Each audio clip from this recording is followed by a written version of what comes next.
చాలా పట్టణాల్లో కూడా కొన్ని బిర్యానీ పాయింట్ రన్ అవుతూ ఉన్నాయి. ముఖ్యంగా నర్సాపేట పట్టణంలో కూడా 4-5 బిర్యానీ పాయింట్లో కూడా మరి స్వచ్ఛమైన నెయ్యిని వాడకుండా, నూనె వాడకుండా మరి జంతువుల నెయ్యిని వాడి బిర్యానీ మంచి రుచిగా తయారు చేస్తుంటే ప్రజలు ఎగబడి తింటున్నారు. మరి వీటి మీద కూడా ఫుడ్ ఇన్స్పెక్టర్ కానీ వీళ్ళందరూ కూడా దాడులు చేసి చర్యలు తీసుకోవాలి.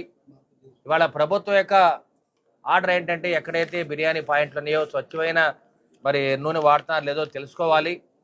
మరి చాలా చోట జంతువుల కళేబరం నుంచి వచ్చిన నూనెని వాడి మరి బిర్యానీ పాయింట్ తయారు చేస్తున్నారు కాబట్టి మరి చాలామంది ఆరోగ్యాలు పాడైపోయే పరిస్థితి వాళ్ళు ఉంది. కాబట్టి ఎక్కడైతే తిరుపతి దేవస్థానంలో తీగలాగితే దొంకంత కదిలినట్టు రాష్ట్రం మొత్తం కూడా ఎక్కడైతే హోటల్స్ ఉన్నాయో బిర్యానీ పాయింట్లు ఉన్నాయో వాటి మీద కూడా చర్యలు తీసుకోవాలని చెప్పి వాళ్ళ గవర్నమెంట్ ప్రయత్నం చేస్తుంది.